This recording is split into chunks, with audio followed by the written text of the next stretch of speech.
हनुमान जी ने छोटा मशक समान, मशक कहते हैं मच्छर को, इतना छोटा हनुमान जी ने रूप बनाया और लंका के मुख्य द्वार पर पहुंच गए। लंका के मुख्य द्वार पर भी एक बाधा खड़ी है। लंकिनी, रावण के विश्वास पात्र राक्षसी लंका के उस मुख्य द्वार पर पहरा दे रही थी। जैसे हनुमान जी ने मशक समान रूप बनाकर मुख्य द्वार से भीतर जाने का अभी प्रयास किया ही लंकिनी की दृष्टि पड़ गई हनुमान जी पर, और हनुमान जी को देखकर लंकिनी बोली, ऐ चोर, कहां जाता है? रुक। आज तक लंकिनी की दृष्टि से बचकर कोई भी चोर लंका में प्रवेश न कर सका, और तू चोर मेरी दृष्टि से बचकर लंका में प्रवेश करने का प्रयास करता है? रुक, अभी बता दूं।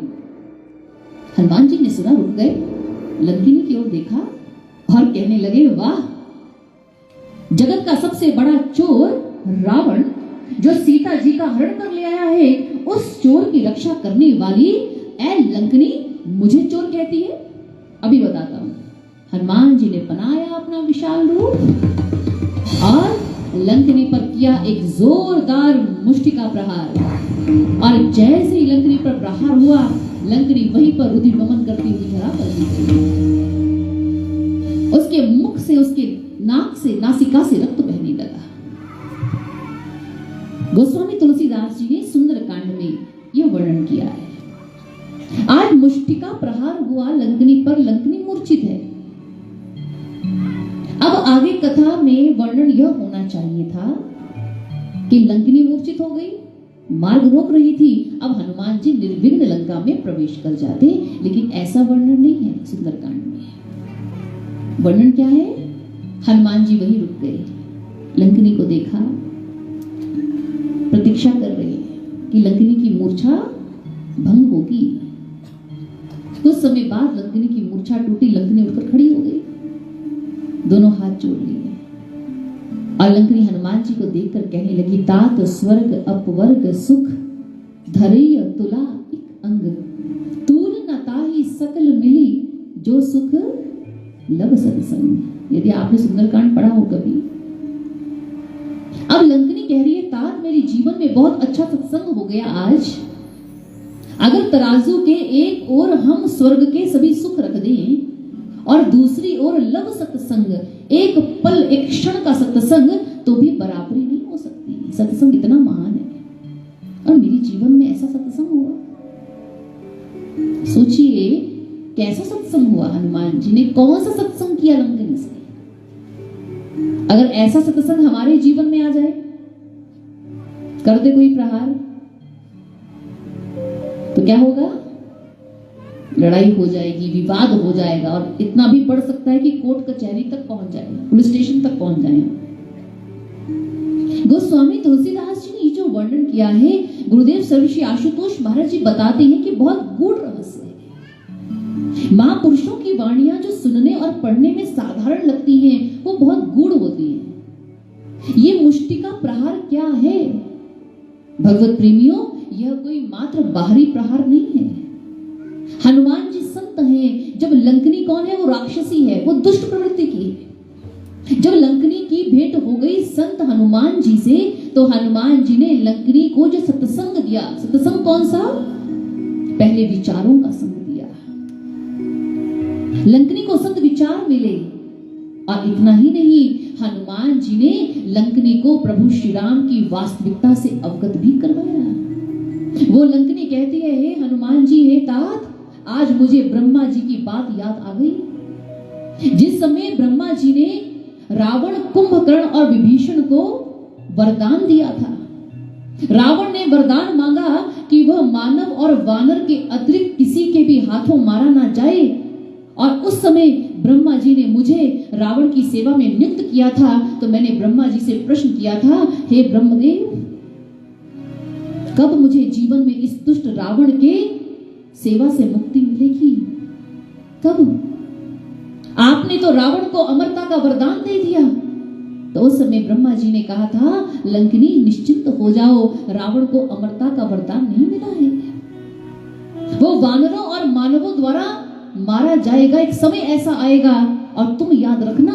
लंकिनी कहने लगी, ब्रह्मदेव, परंतु मुझे कैसे पता चलेगा कि रावण का अंत निकट निकट आ गया है और मेरी मुक्ति का समय निकट आ गया है। तो हे तात, उस समय ब्रह्मा जी ने कहा था, जिस समय तुम किसी वानर के प्रहार से मूर्छित हो जाओगी तो समझ लेना कि अब प्रभु श्री राम तुम्हारे जीवन में आने वाले हैं, रावण का अंत होगा, तुम्हें इस बंधन से मुक्ति मिलेगी। हे तात, आज आप मेरे जीवन में आए हैं, अब मुझे विश्वास हो गया है कि मेरे जीवन में प्रभु श्री राम का आगमन होगा। हनुमान जी लंकनी से विदा लेते हैं। वो लंकनी जो मार्ग रोक रही थी, हनुमान जी से कहती है, आप निर्विघ्न अब लंका में प्रवेश कीजिए। तात, वही लंकनी अब मार्ग देने लगी। इसे कहते हैं परिवर्तन, जीवन में परिवर्तन। आज बहुत से लोग प्रश्न करते हैं कि जीवन में इतना पाप है, अधर्म है, मनुष्य अपने गुणों से इतना नीचे गिर रहा है, कैसे परिवर्तन आएगा? भगवत प्रेमियों, परिवर्तन का सिर्फ एक ही माध्यम है और वो क्या है?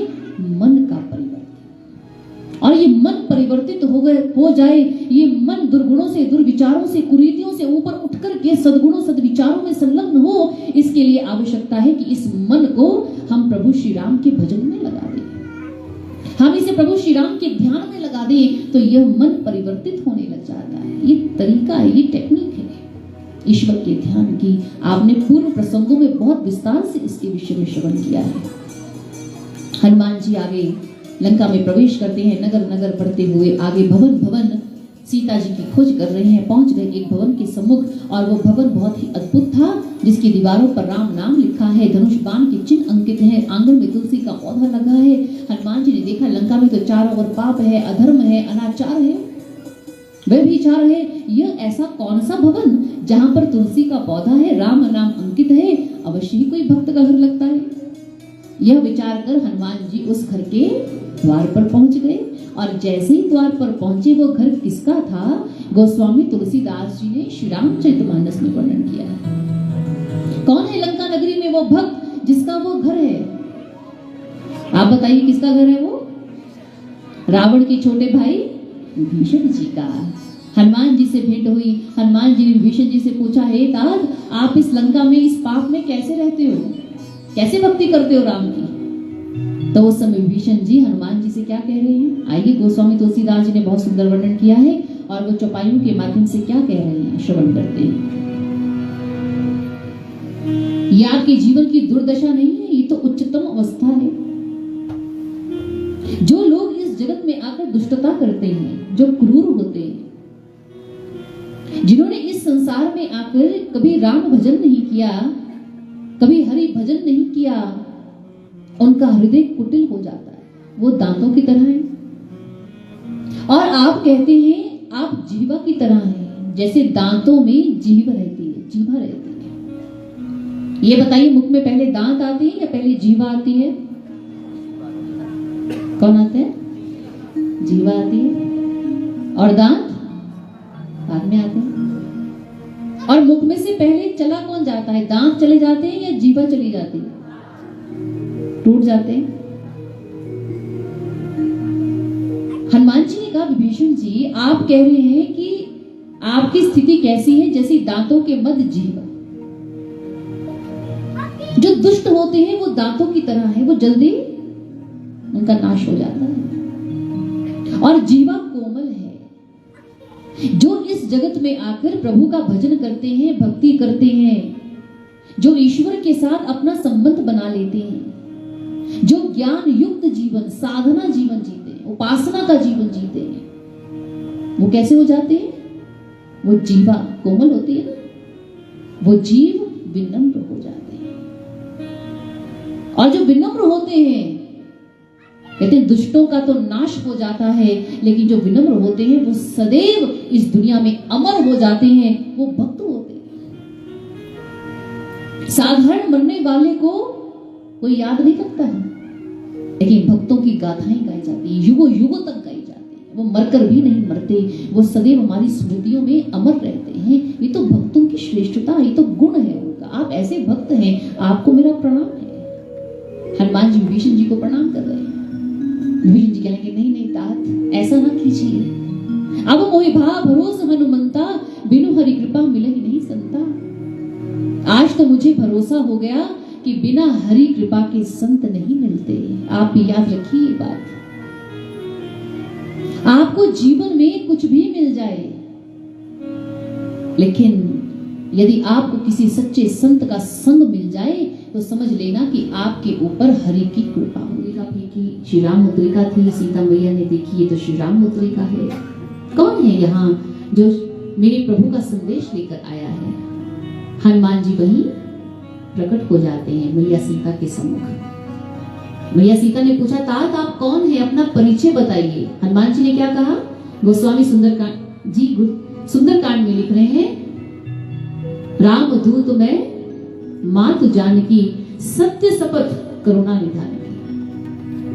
हनुमान जी समझ गए कि सीता जी भ्रमित हो जाएंगी कि कहीं यह भी रावण का कोई षड्यंत्र तो नहीं है। तो हनुमान जी ने करुणा निधान की शपथ, कहते हैं मैया मुझे करुणा निधान की शपथ है, मैं कौन हूं? अपना परिचय दे रहे हैं। कैसे? राम दूत मैं मातु जानकी, मैं कौन हूं? मैं श्री राम का दूत हूं, मैं उनका सेवक हूं। आप देखिए हनुमान जी का परिचय क्या सिर्फ इतना ही था? ऐसा नहीं है। हनुमान जी के विषय में आता है कि वो कौन है? वो 11वें रुद्र अवतार है। बचपन में हनुमान जी ने अपने मुख में भगवान सूर्य को धारण कर लिया था। हनुमान जी को अग्निदेव से वरदान प्राप्त है कि अग्नि उन्हें जला नहीं सकती। इंद्रदेव से वरदान प्राप्त है, जल उनको डुबो नहीं सकता। रुद्र के अवतार। और उनके गुरु कौन है? भगवान शिव है। कितना परिचय है ना हनुमान जी का, कितनी डिग्रीज है हनुमान जी के पास। लेकिन जब अपना परिचय देने लगे माता जानकी को, तो उन्होंने अपना ये परिचय नहीं दिया। उन्होंने क्या कहा? मैं रामदूत हूं। एक भक्त का परिचय उसके प्रभु से होता है, एक शिष्य का परिचय उसके सदगुरु से होता है। आपके पास दुनिया का कितना भी मान सम्मान धन, कितनी भी डिग्रीज हो, आप पीएचडी कर लें, किसी भी विषय में कर ले, आप कितने विद्वान हैं, आप कितने गुणवान हैं, आप कितने धनवान हैं, लेकिन आपका वास्तविक परिचय मात्र केवल आपके प्रभु से ही है, क्योंकि हमारा अस्तित्व ही प्रभु के कारण है। हनुमान जी हमें सिखा रहे हैं एक शिष्य कैसा होना चाहिए, एक भक्त कैसा होना चाहिए। हर समय अपने प्रभु और गुरुदेव के चरणों में समर्पित, और उसका परिचय सदैव उसके प्रभु। माता बहुत लंबी यात्रा करके आया हूं, भूख लगी है, यहाँ तो ये वाटिका है, फल भी दिख रहे हैं, भक्षण कर लूं। माता जानकी जी ने कहा, हाँ आप जाइए, लेकिन एक बात याद रखिए, ये रावण की वाटिका है, विषयों से विकारों से भरी हुई है, तो फलों पर भी वैसा प्रभाव होगा ना। तो आप क्या करना, जब आप फल भक्षण करने जाना तो राम जी को अपने हृदय में बसा लेना। श्री राम चिंतन करते हुए, श्री राम सुमिरन करते हुए ये फल खाना, तो ये विषय विकार आपको प्रभावित नहीं करेंगे। माता जानकी समझा रही है कि आप सभी इस संसार वाटिका में रह रहे हो, संसार के विषयों का आप भोग कर रहे हो, लेकिन ये भोग आपके जीवन को पतन की ओर ना ले जाए, इसके लिए आप हर समय राम जी का स्मरण कीजिए, हर समय प्रभु का स्मरण करते हुए इस दुनिया में जीवन यापन कीजिए। तो ये संसार की माया आप पर अपना प्रभाव नहीं रख पाएगी, ये आपको व्यतीत नहीं करेगी। हनुमान जी आगे गए। अब फल, बड़ा कौतुक हनुमान जी करते हैं। वृक्ष से फल तोड़ा, मुख में डाला, और उस वृक्ष को जमीन से उखाड़ा और ये मारा उधर। दूसरे वृक्ष के पास गए, फल तोड़ा, मुख में डाला, आराम से खाया, वृक्ष उखाड़ा और ये फेंका वृक्ष उधर। अब हनुमान जी क्या करते हैं, कौतुक करन लागे हनुमाना, क्या कहते हैं, वृक्ष उखाड़ उखाड़ कर इधर उधर फेंकने लगे। फल खाए वृक्ष फेंके, फल खा रहे वृक्ष उखाड़े उधर फेंके। जैसे उस वाटिका में रहने वाले सैनिकों ने देखा, कौन वानर आ गया हमारी इस वाटिका में जिसने इतना उत्पात मचा लिया। सभी सैनिक एकत्रित होकर के दौड़े हनुमान जी की ओर। हनुमान जी ने देखा सैनिक आ रहे, बड़ा सा वृक्ष उखाड़ा और सैनिकों के ऊपर फेंक दिया। हाहाकार मच गई वाटिका में। और कहा जाता है कि रावण ने अपने पुत्र अक्षय कुमार को भेजा मंत्री ने कहा, महाराज हमारी वाटिका में कोई भूत वानर घुस आया है, सभी सैनिकों को उसने मार दिया है। रावण ने कहा, जाओ अक्षय कुमार, उस वानर को जिंदा पकड़ कर लाओ। अक्षय कुमार आया, अपनी सेना को लेकर युद्ध हुआ और उस युद्ध में अक्षय कुमार मारा गया।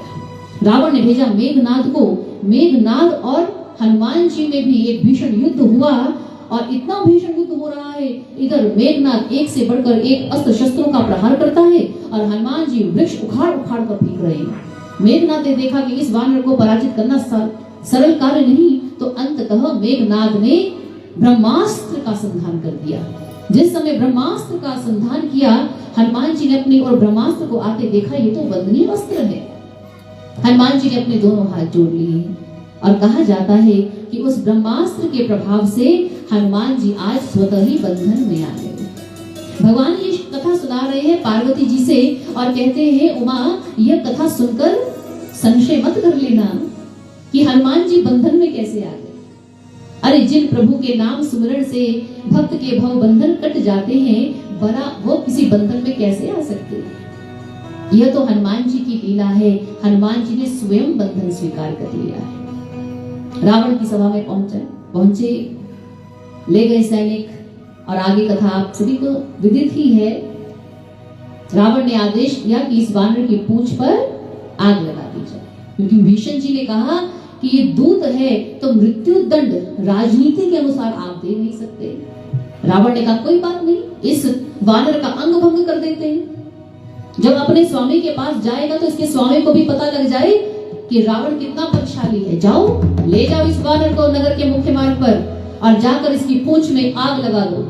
सैनिक ले गए हनुमान जी को पकड़कर। हनुमान जी बड़े प्रसन्न होकर के, मानो एक और लीला होने जा रही है, ले गए सैनिक हनुमान जी को मुख्य मार्ग पर और कहा जाता है कि फिर लोग अपने घरों से वस्त्र लाने लगे, हनुमान जी की पूंछ पर कपड़ा लपेटने लगे। ऐसा हमारे संतों ने कथा में वर्णन किया है कि उस लंका का वस्त्र भंडार समाप्त होने को आया, लेकिन हनुमान जी की पूंछ काबू में नहीं आया।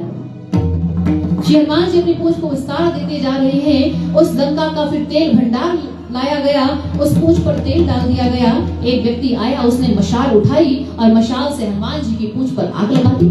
लंका नगर के सभी नगरवासी, नर नारी वृद्ध जवान बच्चे सभी ये दृश्य देख रहे हैं। जैसे ही देखा वानर की पूंछ पर आग लगी तो सभी तालियां बजाने लगे। अरे देखो देखो, वानर की पूंछ पर आग लग गई है। सभी तालियां बजाने लगे। हनुमान जी ने कहा, अच्छा बड़े प्रसन्न हो रहे हो, अभी बताता हूँ। हनुमान जी ने लगाया एक बुलंद जय घोष, जय श्री राम, और छलांग लगाते हुए चढ़ गए उस लंका नगरी के एक विशाल भवन की ऊंची अट्टालिका पर। सभी लोग देखते रह गए, कहां गया वानर, और देखा हनुमान जी सबसे ऊपर। और हनुमान जी ने क्या किया, एक भवन से दूसरे भवन, एक अट्टालिका से दूसरी अट्टालिका, देखते देखते हनुमान जी की पूंछ पर जो आग लगी थी, उस आग के प्रभाव से उस लंका नगरी के भवन जलने लगे। हनुमान जी ने आज लंका नगरी के हर भवन को आग में जला दिया। धू धू कर धुएं उड़ने लगे, प्रज्वलित आकाश की ज्वालाएं तड़पने लगी। और जिस समय सभी ने लंका नगरी को इस प्रकार जलते हुए देखा तो वो लोग जो हंस रहे थे, प्रसन्न हो रहे थे, वो विलाप करने लगे, रक्षाम रक्षाम रक्षाम, हे महाराज रावण हमारी रक्षा कीजिए, हमारे भवन जल रहे हैं। और गोस्वामी तुलसीदास जी कहते हैं कि एक संत की अवज्ञा का यही परिणाम होता है। साधु अवज्ञा करी फल ऐसा, जरे नगरी अनाथि करी ऐसा। आज लंका में हनुमान जी का अपमान हुआ तो लंका नगरी आग की लपटों में जलने लगी। ठीक उसी प्रकार जो समाज में संतों का अपमान होता है तो समाज भी विकारों और विषयों की अग्नि में जलने लग जाता है। इसे संतों का सम्मान होना चाहिए। चारों ओर आग ही आग है, सब भवन जल रहे हैं, लेकिन एक भवन ऐसा है जो आग जिसको स्पर्श भी नहीं कर पाई, और वो भवन किसका है, विभीषण जी का। भगवत में बहुत सुंदर संगीत है। इस जगत में रह करके दुखों संतापों की ज्वाला में हर किसी का घर जल रहा है, लेकिन विभीषण जी की तरह उसका घर इस ज्वाला से बच जाता है जिसके घर में राम भजन होता है, जिसके घर में राम भक्ति प्रकट हो जाती है, जिसके घर में राम की साधना होती है। आइए हम भी अपने घर को ऐसा बनाएं जो इन संतापों, कष्टों और विपदाओं से बचा रहे, और ये प्रभु श्री राम के साथ जुड़ने के पश्चात ही होगा। हनुमान जी ने ऐसी लीला की समुद्र में छलांग लगाकर अपने पूंछ से आग बुझाई। सीता मैया के पास आए विदा लेने के लिए, मैया मैं वापस लौट रहा हूँ, शीघ्र ही प्रभु श्री राम आएंगे और आपको इस वाटिका से मुक्त करा ले जाएंगे। सीता मैया ने हनुमान जी को अपनी चूड़ामणि दी, यह ले जाइए और मेरे श्री राघवेंद्र जी को यह दिखाना, उन्हें इस बात का संतोष हो जाएगा कि हे पवन सुत आपकी भेंट मुझसे हुई है, वो पहचान जाएंगे। हनुमान जी चूड़ामणि लेकर फिर उस स्वायुध समुद्र को पार करके कहां पहुंच जाते हैं? समुद्र के उस पार जहां प्रभु श्री राम है। बोलिए रामचंद्र भगवान की जय, बोलिए सियापति रामचंद्र महाराज जी की जय।